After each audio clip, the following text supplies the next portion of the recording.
Good morning. Good morning. It's been a long time since I have shared poetry at 10 o'clock in the morning, and I'm just delighted. It's probably been a long time since you've heard poetry at 10 o'clock in the morning. And so, indeed, we'll share poetry together, both my expression as well as your spirit. I wish we had more time and I could hear from you, because I'm sure there are gifts, many gifts in the room. I want to say a special welcome and just gratitude to Dave Perkins. Thank you so much for this invitation into the contemporary culture and religion program here. My good friend, buddy, Michael Brandon McCormick. Thank him for his friendship and also for connecting me with Dave. Indeed, I am a member of the Cornel West Theory and also a solo poet. So you'll hear a little bit of all of that. This morning, I want to invite you to think with me about poetry and liminality, about poetry and liminality, what this might mean for us this morning.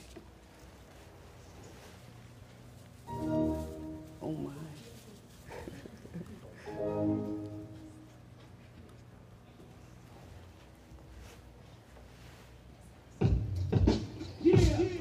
Freedom is the instrument and the sound. It is trust and transfer.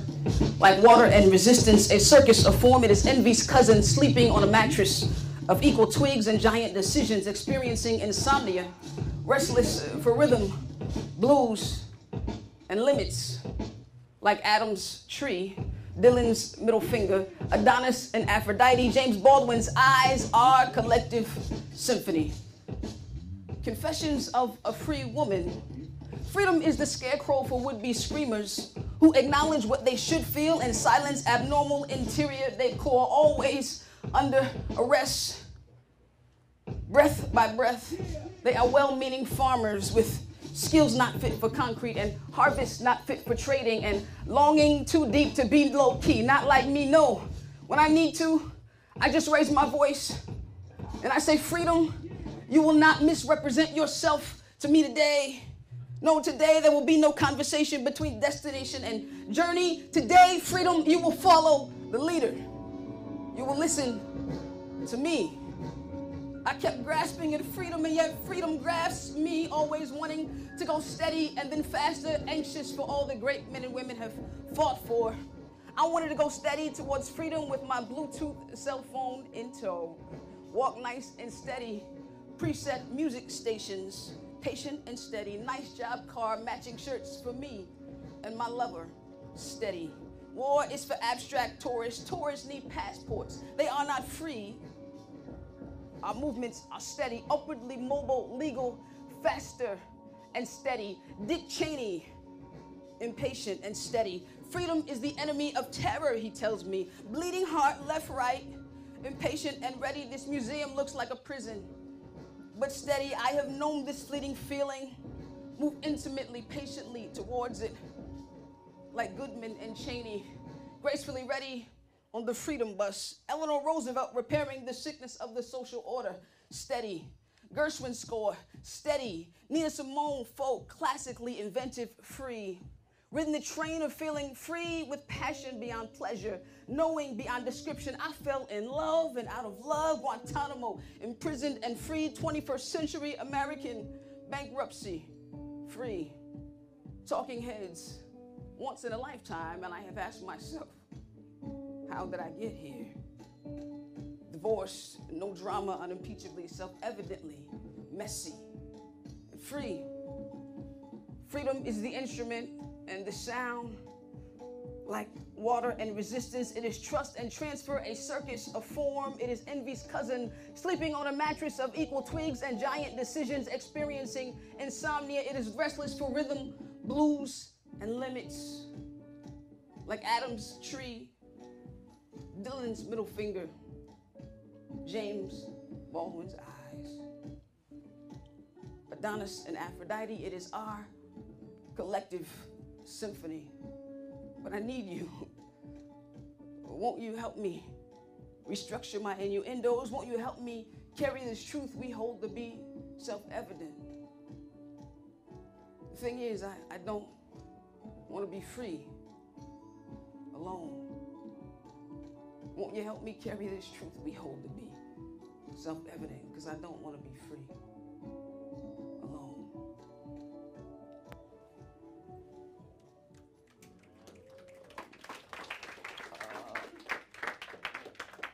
So that piece is entitled "Compelling the Free and the Brave," and I forgive me for the low-tech operation in terms of I'm my own DJ this morning. I start there, beginning to talk about freedom, representations of freedom. I dare tell freedom that it will not misrepresent itself to me.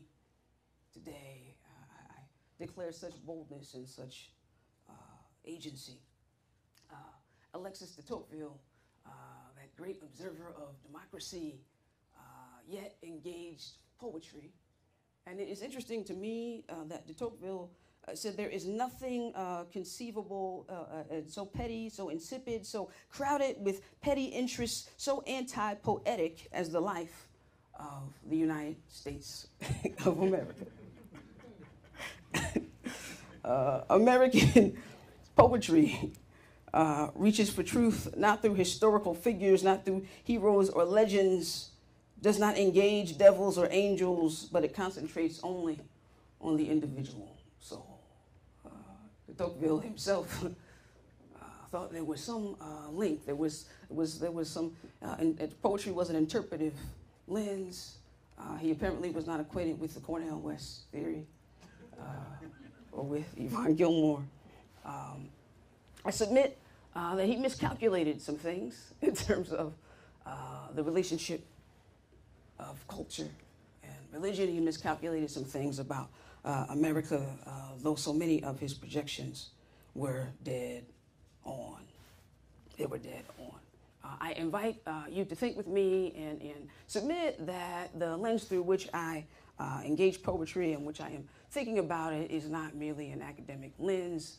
It is through the lens of lived reality as a performer, indeed as a pastor of a church community that invites artists to be a part of its ongoing life and development. There is always a poet in worship beyond myself.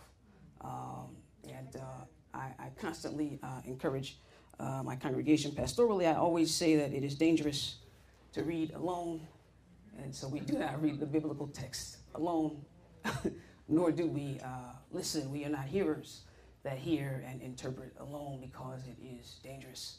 And so this is a part of our weekly liturgy. My regional minister was crazy enough to call me to start a new church, and so they honor they honor freedom in that space. I want to invite us just to hear a few words from 1 Kings, a little bit of the story of Elijah, to invite us to think a bit about liminality. The 18th chapter begins, "After many days, the word of the Lord came to Elijah in the 3rd year of the drought, saying, 'Go, present yourself to Ahab. I will send rain on the earth.' Elijah went to present himself to Ahab. The famine was severe in Samaria. There was a famine." I'm going to jump over to verse 17. "When Ahab saw Elijah, Ahab said to him, 'Is it you, you troubler of Israel?' He answered, 'I have not troubled Israel, but you have in your father's house. You have forsaken the commandments of the Lord and followed the Baals. Therefore have all Israel assemble for me at Mount Carmel with the 450 prophets of Baal, 400 prophets of Asherah who eat at Jezebel's table.' Ahab sent to all the Israelites. He assembled the prophets at Mount Carmel, came near to all the people." I'm going to jump even further. He came near to all the people and said, "How long will you go limping with two different opinions? If the Lord is God, follow him. But if Baal, then follow him." The people did not answer him a word. Imagine, Israel has nothing to say. Then Elijah said to all the people, "Come closer to me." And all the people came closer to him. This is after Ahab has an opportunity to summon Baal to make it rain. And he's not Lil Wayne. I'm sorry. I'm making parenthetical references even as I share the biblical text. Elijah said to all the people, "Come closer to me." After Ahab had his turn. All the people came. First, he repaired the altar of the Lord that had been thrown down. He repaired the altar. Elijah took 12 stones, according to the number of the tribes of the sons of Jacob, to whom the word of the Lord came, saying, Israel shall be your name. With the stones, he built an altar in the name of the Lord. Then he made a trench around the altar, large enough to contain 2 measures of seed. Next, he put the wood in order, cut the bull in pieces, and laid it on the wood. He said, fill 4 jars with water, pour it on burnt offering and on the wood. Then he said, do it a second time. They did it a second time again. He said, do it a third time. They did it a third time. The water ran all around the altar. At the offering of the oblation, the prophet Elijah came near and said, O Lord God of Abraham, Isaac, and Israel, let it be known this day that you are God in Israel, that I am your servant. I have done all these things at your bidding. Answer me, O Lord, answer me, that this people may know you, O Lord, our God, and that you have turned their backs. The fire of the Lord fell. It consumed the burnt offering, the wood, the stones, and the dust, and even licked up the water that was in the trench. When all the people saw it, they fell on their faces and said, the Lord indeed is God. The Lord is God. There was a great deal of killing that follows. And finally, the text says that the Lord God sent rain, ending the drought. If I approach liminality via Van Gennep and then Victor Turner's appropriation, and even thinkers like Caroline Walker Bynum, I posit that indeed it is a space that is in between. It is neither here nor there. Established positions, juridicially, traditionally, conventionally, and ceremonially established positions are suspended. We're at the edge. We're at the threshold, at the limit.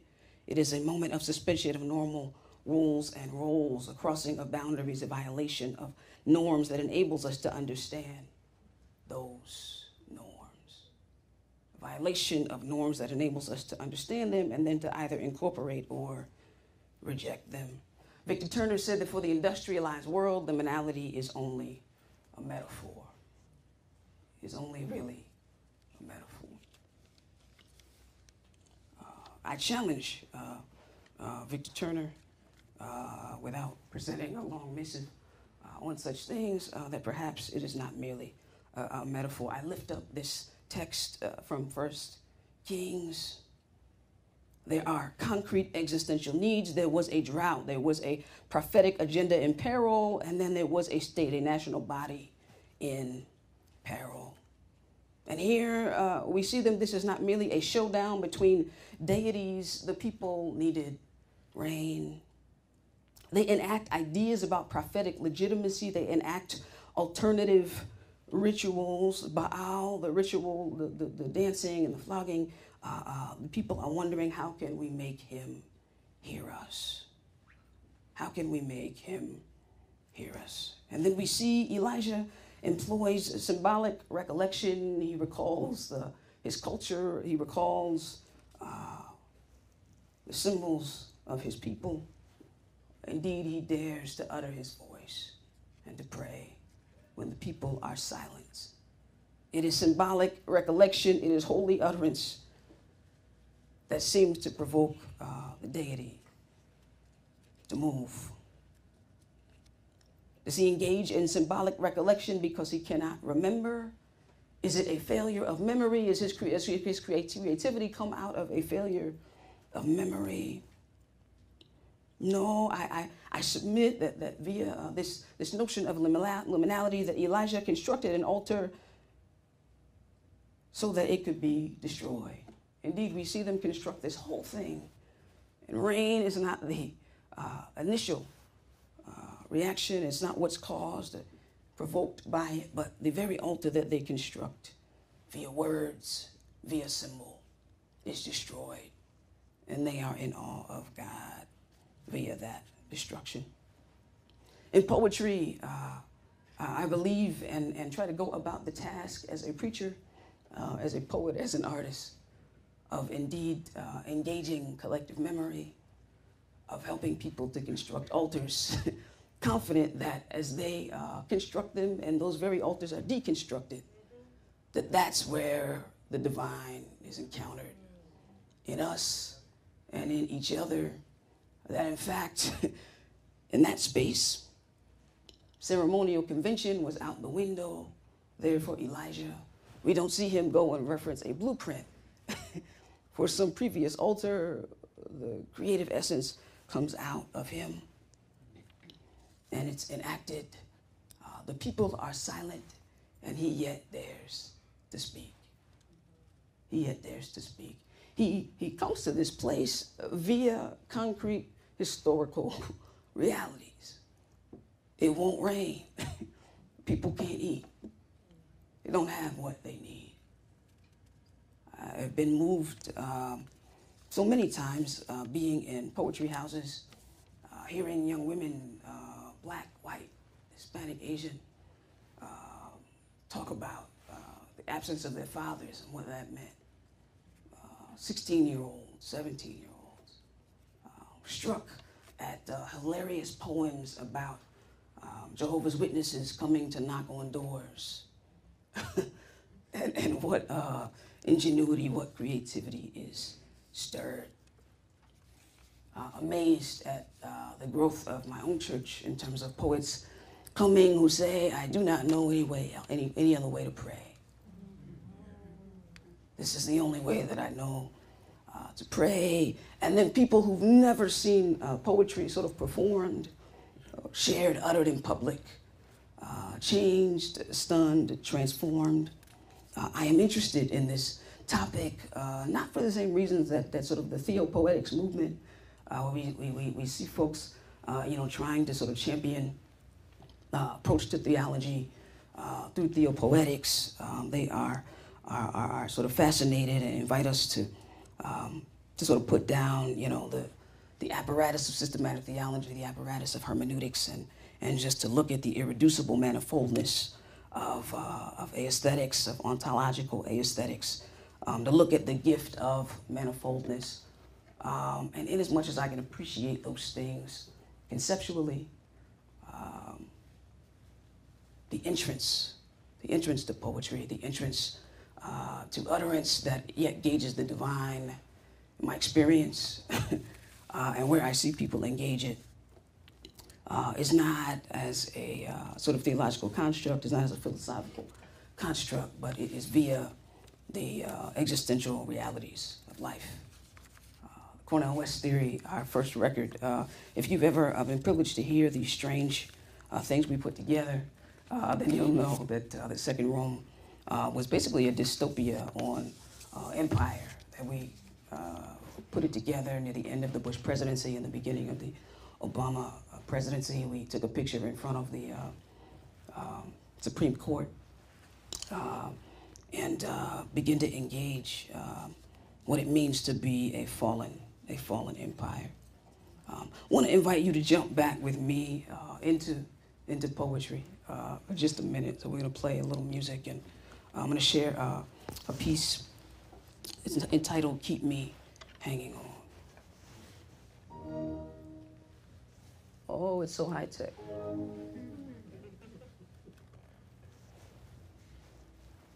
Let me start. Okay. He thinks thunder is seductive in every season. Not like lightning, thunder never killed anybody, it's only sound. He says it's endearing. You hold me in alarm, and that fear transforms us into sanctuaries, sonically. You have given me the gift of a centerpiece that will not sustain the center. Its majesty has long been spent, a moving chandelier. Your arousal is predictable light, regulated by an on and off switch, hanging on to an ever-dropping ceiling. You have become chandelier. When I met you, my dear, you were fire. I was not trained to say goodbye. My ear is driven by a heart with no basements, no need to go underground, no allegiance to innovation. I only speak entrances and promise. Jay Leno leaves prime time like I leave the family daily, costly leaving and returning. The roof is leaking. Can you build a shelter with no roof? Historic districts mandate roofs to last. Shingles fit to hang on 80 years. You get what you pay for.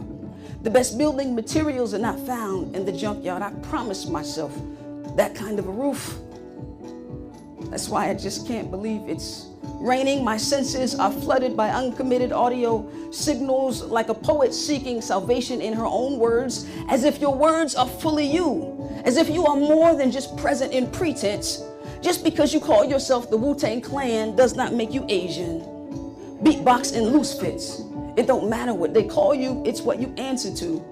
How do you answer when it is concrete that calls you beautiful? It's cracks and whistle promises that it will transform itself into a prince if you just kiss it. You ignore every signal forestalled by time, as if a one-track mind were not a train wreck in progress. Cause and effect hang neatly to a tongue trained in treason. Hang on now, slow down, you say. Just say you love me like it's true. Talk slow in low tones. Treat my affection like it's new. Pray hammocks hold. Then ledges say, I love you too. Come again, you say. You're a fast learner. Just do what I taught you. Show me the paradise promised in nursery rhymes. Simple tales to hold on to. The seduction of Mother Goose. Dreams written in chalk, not easily washed away. Dates on ice cream trucks with mobile freezers for hearts in pursuit of overpriced traveling treats. I keep trying to forget that the three pigs talked only of new houses to move into. They rehearsed primal chants of property rights and eternal shelter. We are not afraid of the big bad wolf because we have become him. We talk shop when the truth resists our pillows. It's too heavy to lay down. It will not sleep in the bed we have made. It is too close to comfort. It wants to live closer to creation. It's invested in cliffs and waterfalls. Different from the beat generation, quoting promises that were never meant to hold you. They were beat down by the beat of their own drums. The decade of unjust matchups. Bullets meet soul force. Bullets greet soul force. Bullets beat the beat. What a terrible way to die, talking to death. Exhausting experiments in social chemistry. No courses tried and true, just pristine past and uncharted waters. Lovers with untrained passion. Put your pelvis in my hand, deliver the privilege. They held on to promises never meant to be held on to.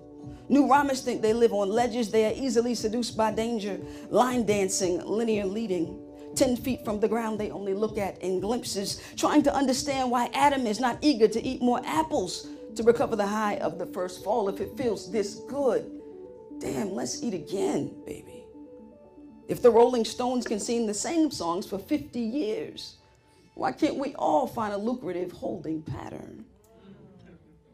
This is a really complex way of saying I have been studying mechanisms built for holding, words that hold you tighter than a noose. I have confirmed your keynotes. I have chilled in the shade of your best intentions. I have waited patiently for you to forget the paradise promised in nursery rhymes so you could write a new rhyme with me. I have worn the undergarments of sacred whispers. I have held on to the foretaste of rest that I have when I'm with you. But tonight, I need more to hold on to. Just say you love me like it's true. Treat my affection like it's new. Just pray that the hammocks that we lie on, these ledges that we stand on, they holler back, I love you too. Amen.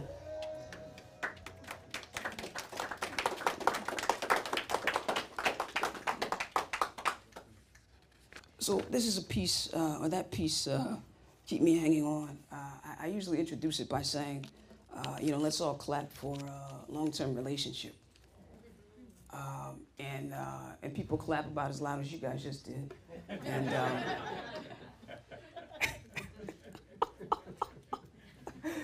because they get really excited about long-term relationships.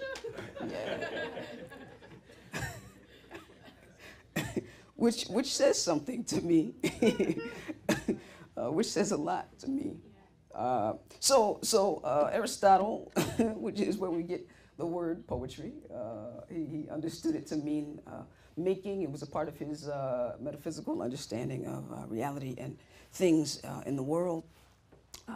Again, I'm excited about poetry, and I invite us to think about it, not just to say, the best way to understand God or to engage God is through it, but to indeed say it is one one tool among many. I think it shows us something amazing about hearing, indeed, Alexis de Tocqueville, he did not suspect that Americans would hear much that was substantive outside of hearing things about their own individuality, their own individual nature and wants. In 2001, there was a project called the Favorite Poem Project. And so via CNN, they solicited Americans to send in tapes that would be one line about telling what their favorite poem was and a little bit about why. And so in a month, they got 18,000 replies. 18,000 replies. This is quite amazing. Most folks would say that in the United States of America, we do not have one single unifying culture. One could perhaps also say in the church, we don't have one single unifying culture. And that orality is difficult. Hearing is tough when you don't have one single unifying culture. And so this astounded them that they got 18,000 replies. They just had to cut it off because they couldn't handle the demand. And there was a gentleman who sent this thing in, and he said his favorite poem was A Song of Myself by Walt Whitman. And he said, but I'm a ditch digger. I'm a ditch digger in Boston. And he looked at the camera and he said, but I guess a ditch digger, even a ditch digger who reads Shakespeare and understand it, is still just a ditch digger. Whatever this meant, his relationship to the sublime, his relationship to the amazing things that poetry, I believe, is making.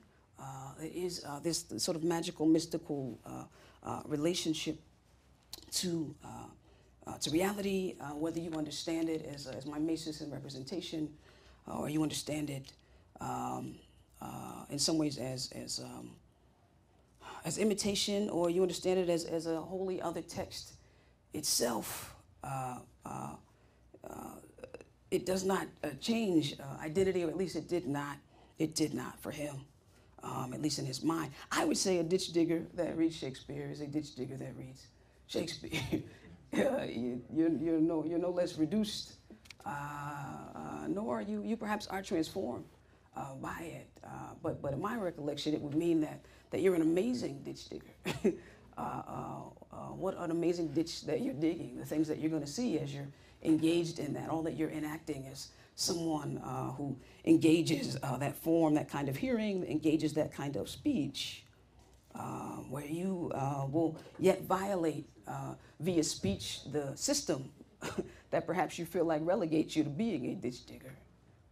Indeed, you are yet more and yet all of that.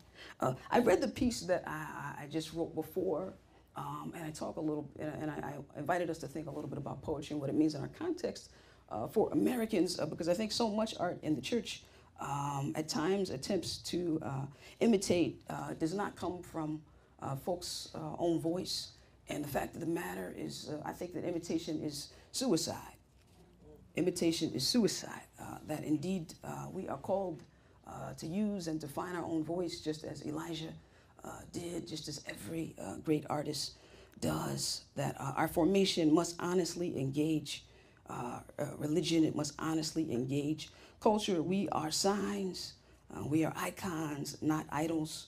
I think often folks don't take us very seriously in the church. I don't call it sort of Christian poetry.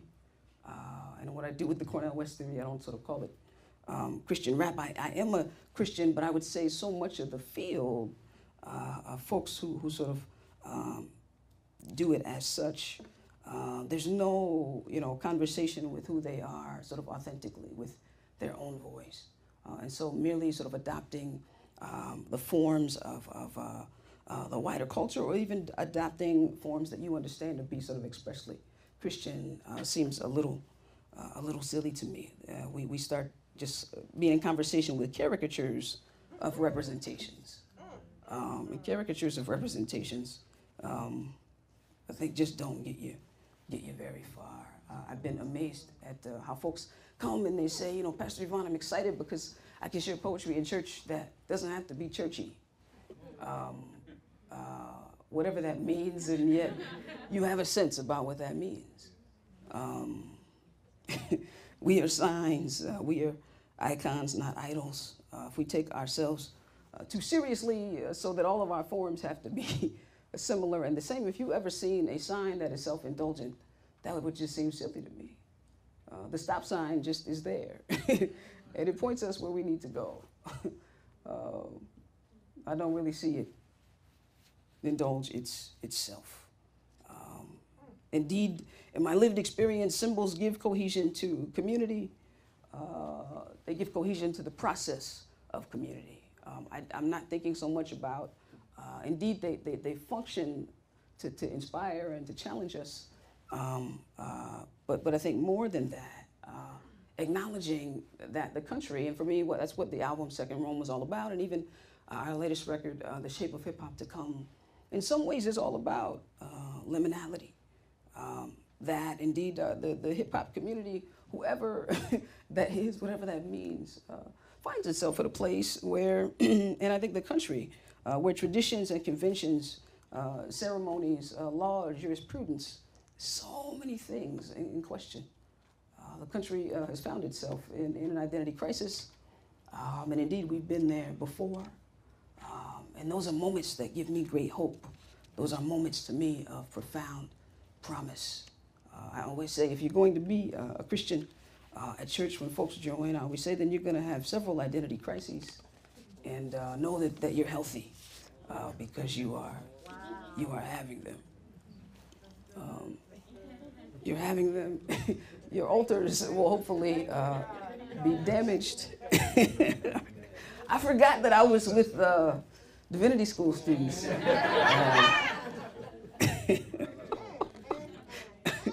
So perhaps that resonates. But I encourage you indeed to be who you are. Imitation, in a sense, is suicide. I'm gonna jump into another piece. It's a little bit newer. I'm gonna do it without music. It's entitled "The Deification of Accidents." The deification of accidents. Read more into it.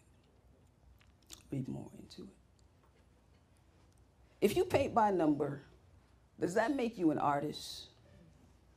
Plant light, bursting with sun to scribble color all over the page. Connect the dots between funeral plots, call it systematic theology. Nod to interpretive somersaults. When we learned that our suspicions were empty, our joints dislocated, the pop quiz of togetherness is everlasting. When you sing to the choir, they sing back. Critically rehearsed like an Oscar Wilde painting, they will sing skillfully to ask you, were you there when they rolled away the stone? So you will know that it is dangerous to deify accidents, to politicize reproduction, to simplify tensions and intentions, to close cases that are still open in the name of God. It is dangerous to abandon your own knowing even when what you know defies the forms you have to tell it. When pyramids were in Egypt land, they hollered, let my people go. Let them go to work. Let them go to work for themselves. Monuments do not concern themselves with the politics of reproduction. When the people left, they kept working till they got to Brooklyn and found breakbeats in walkways, grace in the breakdown of statues of liberty, tenement ingenuity recast in holy graffiti, no urge to name the source of old flames still burning, wax circles, records to dignify the truth in towering word skies. They found the hip-hop that God created, the hip-hop the urban jungle created, the hip-hop that blackness created, the hip-hop that whiteness created, the hip-hop that market pop created. Modern altars stopped waiting to exhale. Their airways pushed obstructions to meet with breath. They chose a place so full of sneezing, rest is someone else's dream for them. Do pauses always cause traffic jams? Old flames are memories with bridges on both sides. On one side, a scarf makes anything look good. Pac-Man is never satiated. He ingests dot upon dot until he runs away or into an electronic profit. Oh, the vintage games we play. I do not need you to be timeless. Timeless is too much with us. We are little known call-in competitions, surveys sustained by well-meaning anachronisms. Flintstones cereal. The Bible is a stage play. Read more into it for 120 minutes. The other side expected translation to mow its own lawn. Translation likes it messy, weeded, uneven. Wants you to keep insisting introductions are for heavyweights. Go to a new location, and every time you arrive, introduce yourself to the same person. Every time you tell a story, mark the beginning by saying, I'm going to tell you a story. Tell them there is a difference between your story and random speech. I'm a Dead Sea with holy scrolls beside me. Recast reality in reality TV. Objectify narratives freshly. Keep it real. God made him gay so she could have a male friend. Her husband taught her not to trust straight men. The utopia of Mars is reproduction in every hand. Friendship is means without the meter. It is no end. Everything smells like closure. And fried scenes too fast to fear. The pace of change and reason's ashtray. See how it sounds? A little unnatural. The tired mother finds it easier to talk to the youngest of her daughters. She has better timing, asks for less. They call her oldest daughter Subtle Tarantino. One fight always means 50 more to follow. An anthill is a mountain. She didn't realize that her bridge is covered. She thinks she was made to run delay with herself. She builds bridges she will never dare to cross. Barriers are sacred. The highway is a circle she cannot see. Mom is simply tired. If you paint by a number, does that make you an artist? Plant-like, bursting with sun to scribble color all over the page, forge random pathways, randomly reshading hairlines. Do erratic dots still need to be connected? Modern day Red Seas are parted by covered bridges that are too big to fail. The FDIC, the Treasury, secret societies, island music. Call them God. Connect the dots between funeral plots, call it systematic theology. Nod to interpretive somersaults. When we learn that our suspicions were empty, our joints dislocated, the pop quiz of togetherness is everlasting. When you sing to the choir, they will sing back. Critically rehearsed like an Oscar Wilde painting, they will sing skillfully to ask you if you were there when they rolled away the stone, so that you will know it is dangerous to deify accidents, to politicize reproduction, to simplify tensions and intentions. It is dangerous to close a case still open in the name of God. Dangerous to abandon your own knowing, even when what you know defies the forms you have to tell it. Amen.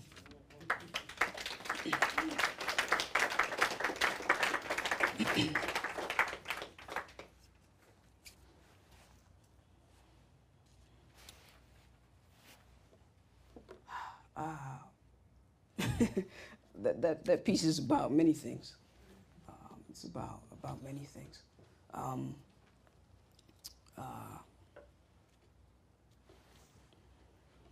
Part of what it is about is what it means to engage or recover poetic possibilities within the context of church, within the context of work as an artist. I believe that there is wisdom in liminal space. What does it mean to deify an accident? It could mean many things. What does it mean to connect the dots? I think erratic dots, and I would say that the PhD students, MDiv students still try to connect erratic dots. There is indeed merit, there is substance. The people need it. We need to find new ways to do it. Indeed, we need to understand traditional ways to connect erratic dots. I will say in the context of parish life, and even outside of it, that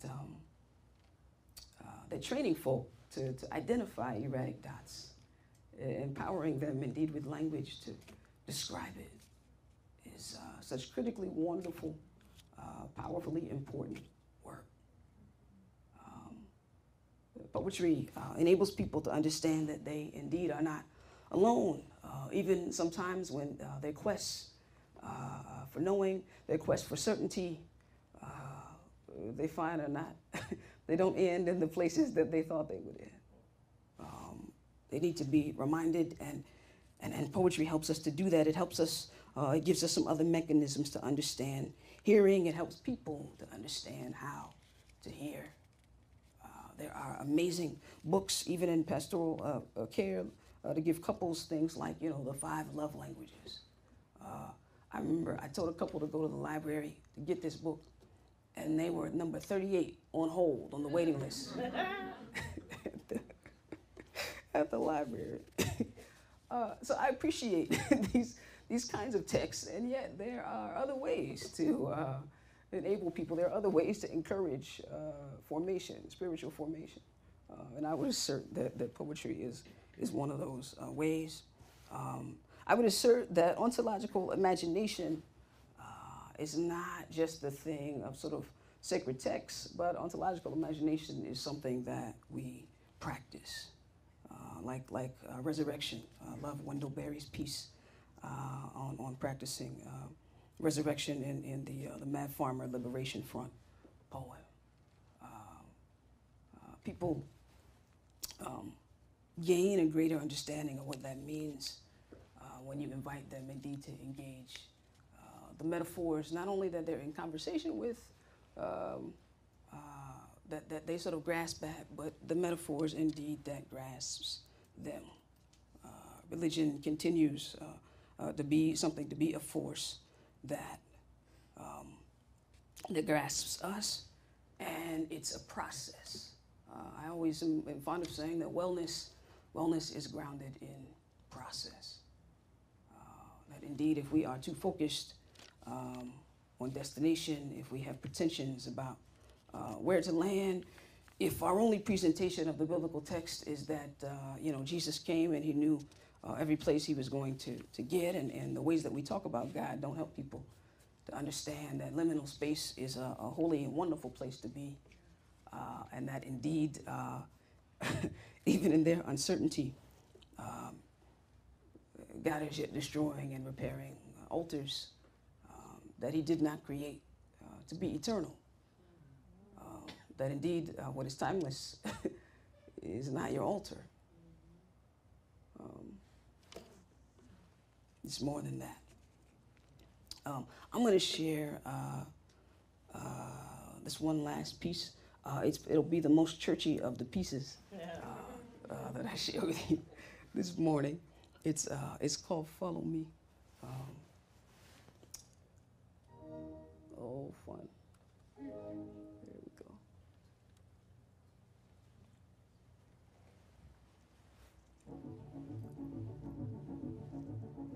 You need a symphony of sound around the bass line, a sure series of circuits, glorious reunions, fading connections, lonely sharing. It's 8 a.m. and my friend on Facebook, he writes, I just bought milk and I wonder, what is it that you want me to follow? New formations of good news, 7:30 p.m. on Twitter. He tells me Burger King never tasted so good. A symphony of sound around the baseline, servant obligations mechanically delivered, easy invitations, follow up, check yes, no, or maybe.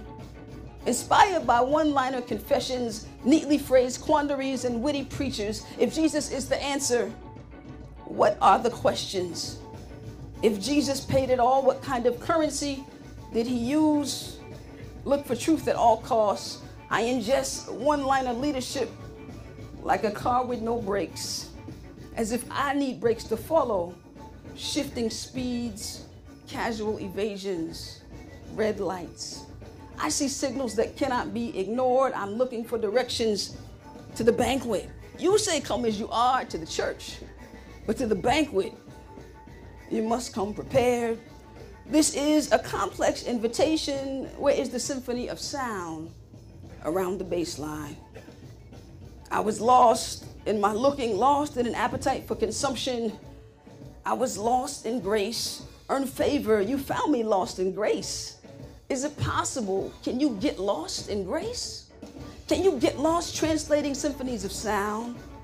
Oh God, once again, you found me lost in cheap grace. We need a symphony of sound around the bass line. Name the symphony, call it Facebook, call it poetry, change its name to encounter, call it hip hop, relations with roots to grow. Name the symphony seeds, blame the bass line if the seeds push it to the background, adjust circuits for balance. It was a familiar invitation. Jesus said, follow me to the banquet. They had no doubt heard the invitation before. They had memorized the placing of utensils, the rituals of banquet exchanges. They had become accustomed to occasional interruptions. They received recorded promises, seen neatly cropped displays of promised connections. They didn't recognize the invitation of the primordial, eternal Twitter. He came with clothes not fit for a matrimonial banquet. How would he know? As if deep joy doesn't need a process. Carnival rides must be put together. They do not come pre-assembled. As if we stop hurting just because we say so. As if the invitation were enough. As if the kingdom of heaven doesn't defy description. As if it is merely a matter of gentrified chicken. Lady Freedom went to KFC. She asked the chicken, when did I become expendable?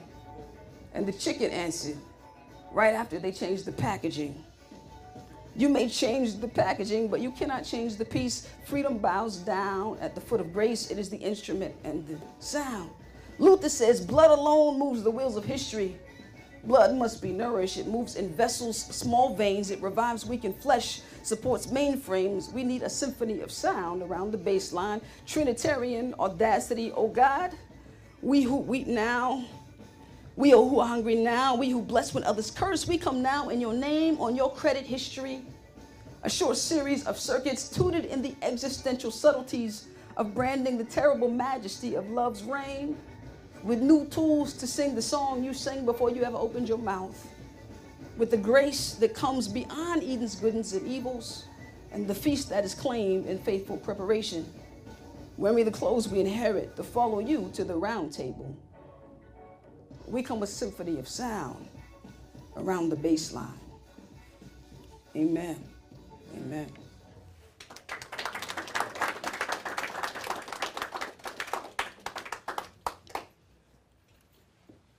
My friends, you are that symphony of sound around the bass line. I will tell you that I've been surprised at the invitations I have had. I participated in there was a humanities grant, and so I was with these other artists, and they said to me, we think of just preaching as sort of an art and sort of lecturing as an art. And so there were visual artists, and there were all these, there were people painting, there were people doing things with electronics and sound. And they said, we just want you to talk about sort of biblical imagery and the Greek figure and Antigone. And I was like, really? They were like, yeah, it's so interesting. I mean, just that way of talking is art. And I remember in college, my roommate was a professed atheist. And so she said, but I just love going to those gospel concerts. They sing amazing. And it just makes me feel good. But the content, substantively, no, that's not all sort of my nomenclature. But there is something there. And I remember when I went to college, I was 17, but I remember being so offended when I was younger by such a thing.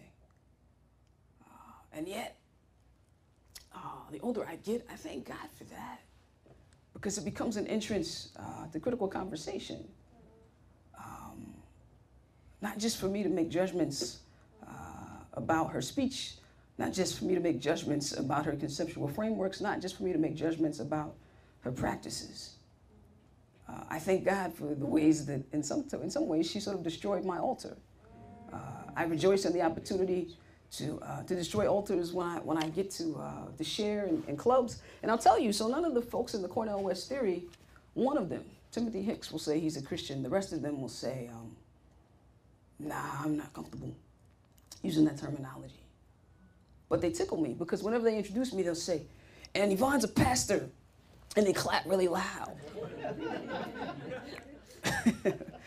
and they love to come up to me and say, hey, E, you know that hymn that says, you know, and then they'll sing a hymn. Or they won't go to church. The way that they love it when Dr. West talks about prophetic Christianity as opposed to Constantinian Christianity. When he, you know, invokes this sense about the sort of wider culture and the polis and the state and the market and what those market forces sometimes can, ways that they can inhibit a Christian identity and expression. But indeed, they will not sort of own it and take it on. I submit that part of what all of that reflects is that Victor Turner is not quite right. That liminality is only true in metaphor. That indeed, in this moment in time where we are rethinking juridical conventions, we're rethinking ceremony, we're rethinking and enacting ritual in all kinds of ways, that your words, or whether you consider yourself a poet in you know, the sense that there is rhyme, or you arrange words in a particular way, that indeed you dare to engage the divine, whether it's in the classroom with your voice there, or your writing, indeed out in the marketplace, in churches. And so you are poets. You are the symphony of sound around the bass line. I submit that religion is institutionalized liminality. Religion is institutionalized liminality. Indeed, culture is historically, history is important. And culture does not exist outside of it. And indeed, it is real, concrete needs. It is people needing the rain. It is people experiencing a drought. I would say my entrance, I would say jazz music even more than hip hop music, but what so attracted my heart to hip hop music, and the reason we make a record the shape of hip hop to come, is it stays in critical conversation with concrete existential needs, and the difference that art makes. You know, I invoke Heidegger only a little bit just because he's such a complex figure. But his text, you know, The Rise to Power through art, is worth taking a second look at. My name is Yvonne Gilmore. You guys have been a symphony of sound around the bass line, even in your silence. I was thinking about Erykah Badu. It's really making fun of the church, but she has this line.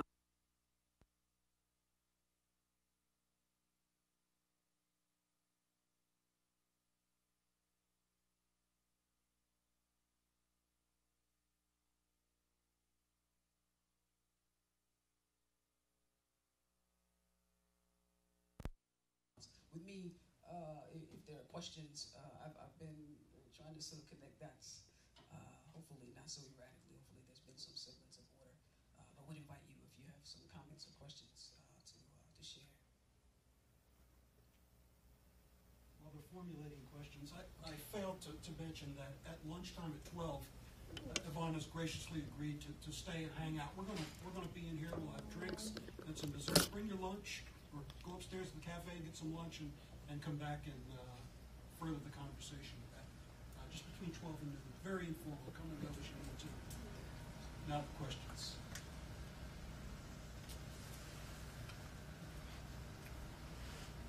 Anything, thoughts? Yeah.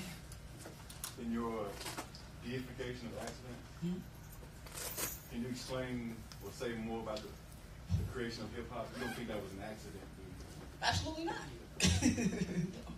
No. Okay, so I have these lines in there. The hip hop that God created, the hip hop that whiteness created, the hip hop that blackness created, the hip hop that market pop created. No, I think we see hip hop transform, you know, in a variety of ways. It continues to, and so that's an attempt to sort of, you know, to sort of get at neatly, you know, those different movements. You know, so indeed, hip hop is a cultural force. Indeed, it has invaded American culture. It's invaded and it's changed even, I would say, church culture in lots of ways, and vice versa. But it's been in critical conversation, and so it wasn't an accident. Oh my! On some level, I mean, I would say I don't know, but I would say it's become such that indeed we're very intentional about you know, what it is, and you know, seek to. There's a reason that market pop and glam, you know, has sort of taken it over, which has been wonderful. I'm glad folks are making tremendous money. Good for them. I hope they use it in ways that are socially responsible. Yeah. I think back there, your hand was up first. Yeah. Mm-hmm. Okay. When you said imitation is suicide, can you expound on that? And are you talking to the education system in any possible way? Imitation is suicide. So imitation is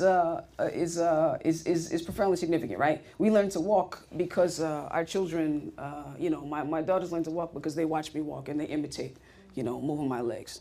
At some point, though, after you imitate folks long enough, right? Your PhD students follow, you know, other folks' thoughts, and then they get to have their own voice, and their dissertations are approved, and they go on and they write and they share, and they can have their own voice, and they get tenure, and then it don't matter if anybody agrees with you, because you have your own voice, right? So,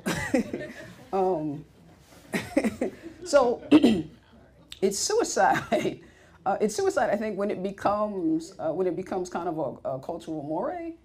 You know, so I think to the degree that that if we don't understand that imitation indeed has a purpose and it has limits, that imitation has some limits, and that at some point, indeed, you've got to grow into your own voice. And so I appreciate, you know, certainly jazz artists, but just musicians, artists, I think, remind us that indeed, you know, only when we dare, and this is why, again, I shared the piece in terms of Elijah's voice, and I think so many of folks who in their relationship to the deity as it is presented in the Bible, it's only those folks who dare to invoke that creative power in their own voices that are able to take giant leaps and bounds, not only in their own individual lives, but within the context of the culture that they find themselves in.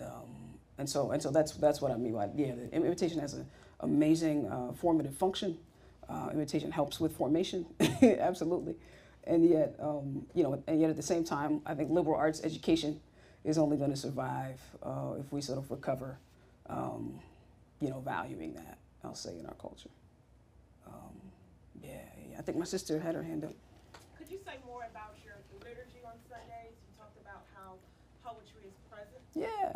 Just a little bit more on how your community responds to it. Sure. I mean, at this point, I've been there, I guess, 3 years.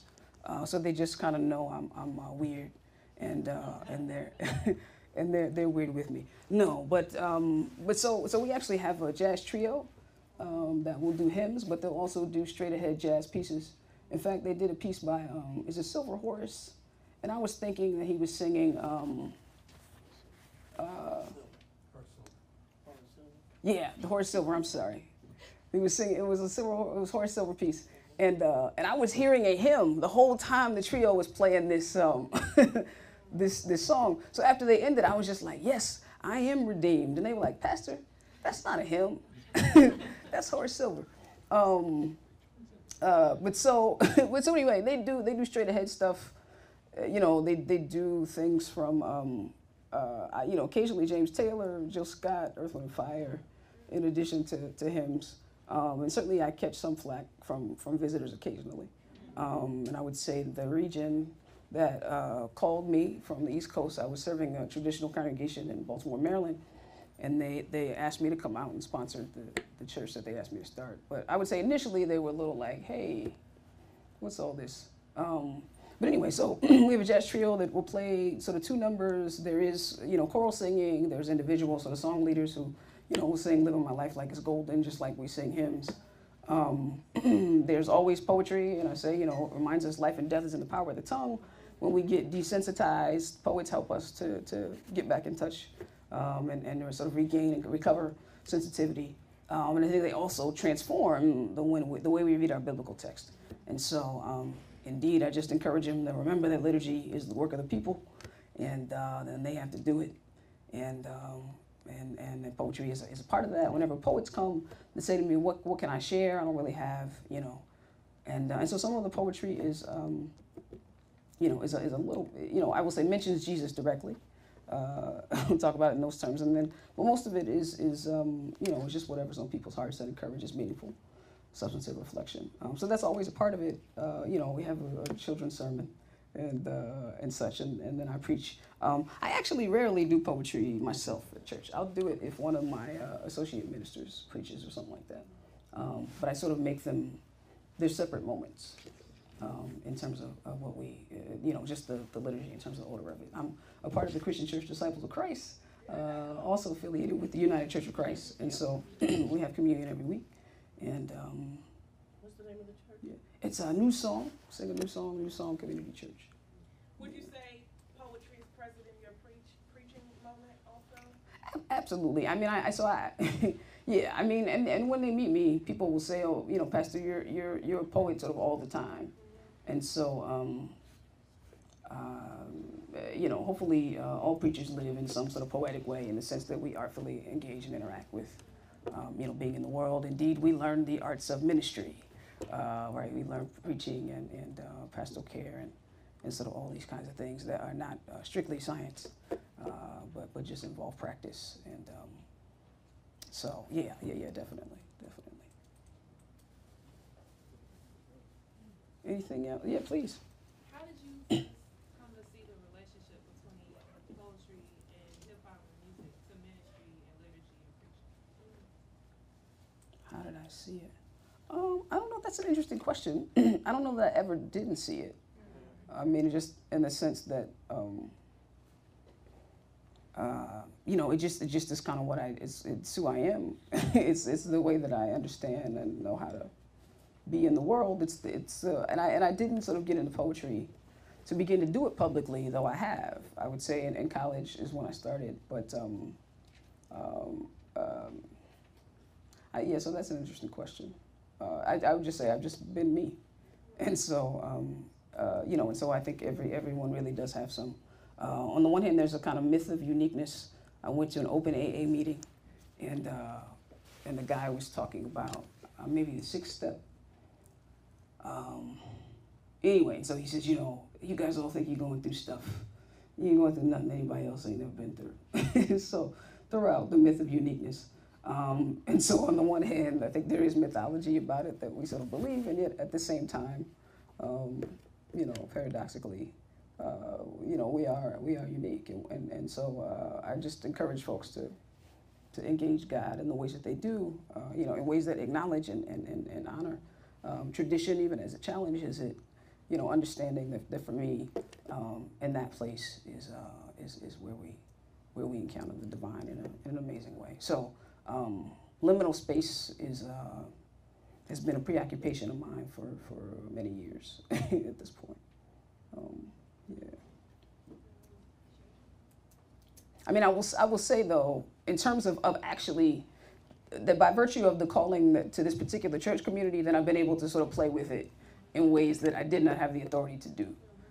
So when I served First Christian, which was a 200-year-old congregation, sweetest people in the world, but that just wouldn't have been a context, right? That was, they might have welcomed it eventually, but at least as they were, as I met them, it wouldn't have met needs. God knew apparently I needed to go to Columbus, and there is a really vibrant poetry, slam scene there. Tremendous, brilliant arts community. But even folks who sort of don't consider themselves, poets are fed by it. And so, just in finding that it has resonance. And so I think, like the Poetry Project, in terms of them getting those 18,000 responses, that until you sort of put it out there and you give people a sounding board to say, hey, what's welcome is a far larger spectrum than you realize. And you're authentic, about that. But I think you kind of don't know, and so some of it is just being daring enough to do art as you do it, to say things like you are called to say it. Indeed to spend time and to nurture that.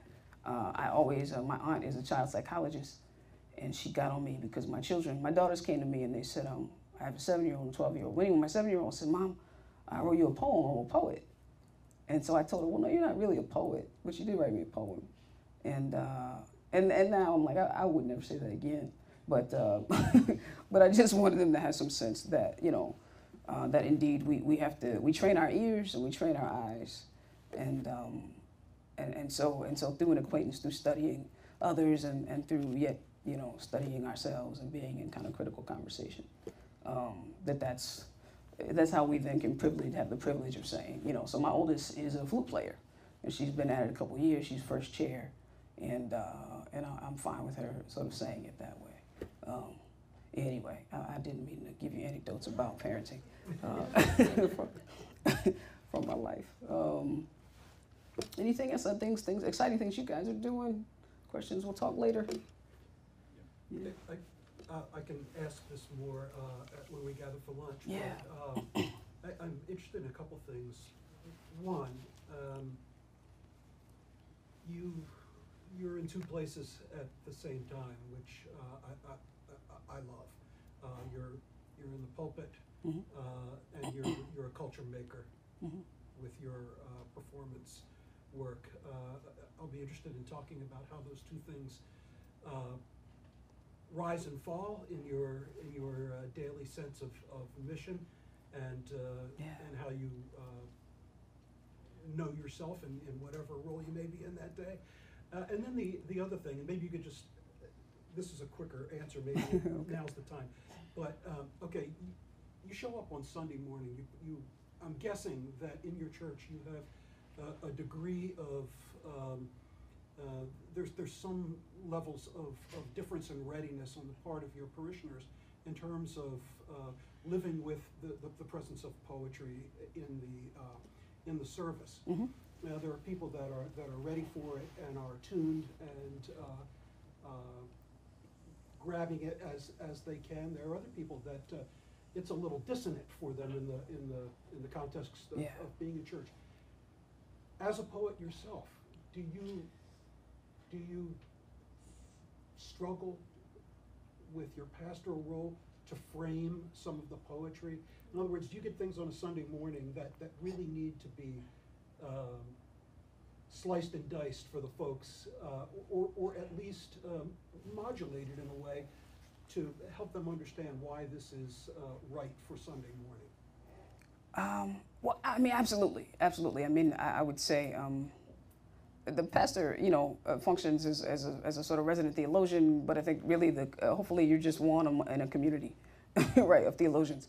But absolutely, I think my task is to give them interpretive tools and to help them, sort of frame themes. And so often, okay, so there are many poets actually at my church.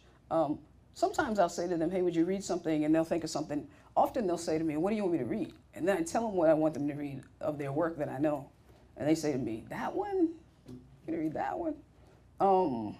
Because they're not things that they think, are gonna work well within the context of the service. So for instance, there's a piece called from Michael Thomas, and the young lady, she's in college, and she wrote about, it's a poem for a guy. She was at a Catholic university in Columbus, Ohio, and he was killed.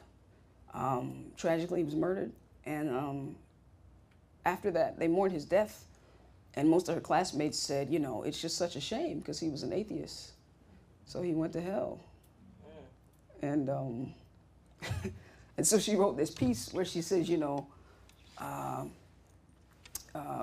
talks about flames in classrooms, and that's really where he was in hell. That he was there sort of burning in classrooms. And so she's like, Pastor, why you want me to share this in church? And so I had her share it though to talk about some theologies that perhaps need to be challenged.